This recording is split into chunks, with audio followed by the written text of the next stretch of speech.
I'm Amie Simpson with Brownfield Ag News, and we're here with Brad Doyle, co-chair of Commodity Classic for the American Soybean Association.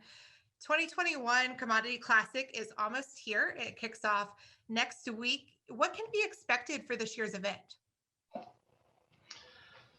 So, although we would love to have been in person, the virtual event is packed full of events over the 4 days, March the 2nd through March the 5th. We will have a general session that includes the leaders of the 5 associations that are involved with Classic. We will have, hopefully, our new Secretary of Ag, Tom Vilsack. He has been invited, and as soon as he is confirmed, he can confirm his visit with us.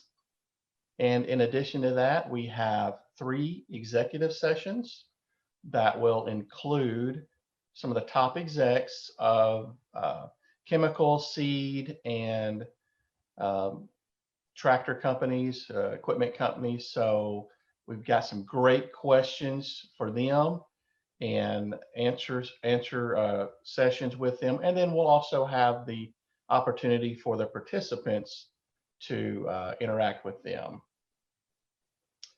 In addition to that, we have about 50 educational seminars. So if you've been to Classic in the past, you are used to having so many options during the day for early riser seminars, educational, what's new type of programs, and we're still going to have all of those spread out over the entire length of the event.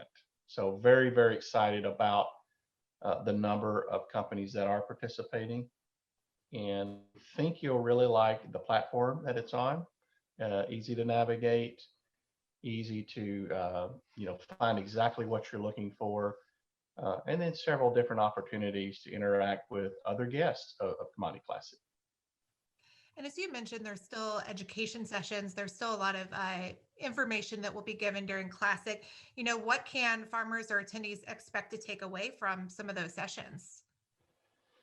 So that's always what makes Classic unique, is the interaction with economists and on trade. We'll have up to the minute talks on supply and demand worldwide, domestically, current prices, forecasted prices. So those are always great for people who market their own crop or use marketers to maybe, choose which path they want to go down for what they have in the grain bin or what they anticipate planting. In addition to that, Classic's always been a platform for new product introduction and innovation. So, I really hate that we're not going to be able to walk the floor and shake the hand of the engineer who designed that brand new combine or planter, but those same engineers will be available through several opportunities. And new products, new chemicals, new seed. There's just so many great things that go on with Classic, and I think you'll find a little bit for everyone in those 50 educational seminars. And you mentioned the virtual setting. Let's talk about that a little bit. Not specifically about registration, but kind of what do you anticipate the virtual setup happening this year? Do you think that it will allow more people to participate or more people to be involved that maybe couldn't in in-person years that involve travel? Sure. We would have liked to have been in San Antonio. Not everybody can travel each year due to weather. Maybe they have prior commitments, but this should allow everyone to attend, farmers and non-farmers alike. There's still, it's very reasonably priced for non-farmers at $20. The farmers up to $5,000, obviously, we're paying for their registration. So take advantage of that. But we can have international visitors that we've never had before. We can introduce people that are not normal corn and soybean growers to it, who maybe are vegetable, never really could justify going to Classic but there's a lot for them to learn as well. And I think that's one of the real advantages to this open platform. It's for everybody. So we're not turning anyone away. We've got a lot of great marketing out there. I've seen on social media, in advertisement, magazines, on radio and digital platforms. I think you guys in media are doing a wonderful job helping us spread the word. Well, thanks so much for that. And commodity groups like ASA typically have board meetings throughout Classic. Can you tell me a little bit about how that will take place this year? I believe it will be separate, and voting will be separate. Is that right? That is correct. Yes. So I also serve as vice president of the American Soybean Association, and we're actually going through our resolutions this week. So what we would normally do at Classic, we're taking care of that business this week, Monday, Tuesday, Wednesday, and Thursday.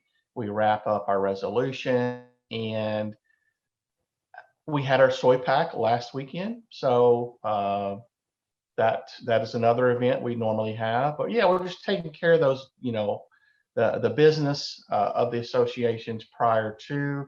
That way we can all sit back and enjoy Classic for what it is.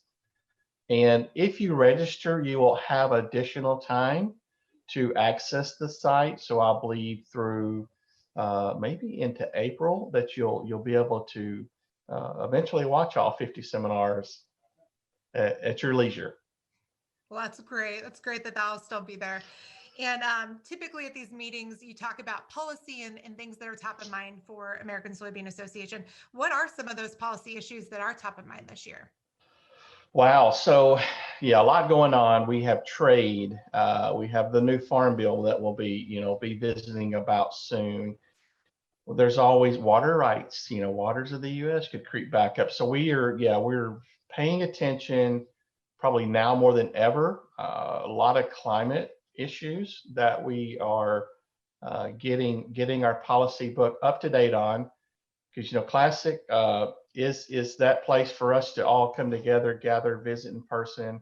But we're doing it online. We've got our DC staff who's been with us all week and really preparing us for what they are hearing in DC. And I think a lot of people that attend Classic maybe don't get to see that side of our associations, because we are policy organizations and we do a lot for the rights and defending our right to farm on all crops. So yeah, it's a wonderful thing to be a part of. Sure. And kind of expanding on that a little bit, what goals are there for the organization during Classic and beyond? Wow. So the goals, I think it's always to educate farmers about profitability, smart marketing decisions. We've got handing off or the next generation that may receive the farm due to retirement or other things that can happen on farms. So we're looking out for the next generation. We want them to be aware of their rights, their opportunity. We're going to have the new secretary, Tom Bilsack, is invited to Classic. He'll be one of the two main general sessions. Hopefully he'll give us some new insight on what the new administration has in plan. And so we want to be able to work with him, with USDA, with the administration, but we also want to make sure that all of the farmers that we represent are well informed of what's going on. Sure. And I appreciate you going over all of that. Is there anything else we didn't touch base on you want to make sure people know about ASA or Classic in general? Yeah, well, we do a lot behind the scenes. We work on trade policy. I actually got to go to the signing of the USMCA, so it's wonderful to work and fight for something and see it come to a decision and getting it done. That is what is hands-on, what ASA is all about. We are there. We have full staff there, and we're here to listen. Our membership, they can contact our state associations. That's kind of where we need to start.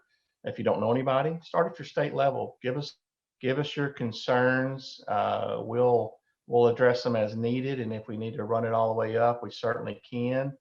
As a farmer-led organization, we have history of going to DC and finding out the answers we need, and hopefully keeping policy in our favor. I mean, that's what we want to do. We want to protect the farm. That is our end goal. And if that means making you more profitable or protecting your water rights, your land rights, your right to farm, that's what we're here for. That's incredible. And just really appreciate the time today. That was Brad Doyle with the American Soybean Association. I'm Amie Simpson with Brownfield Ag News.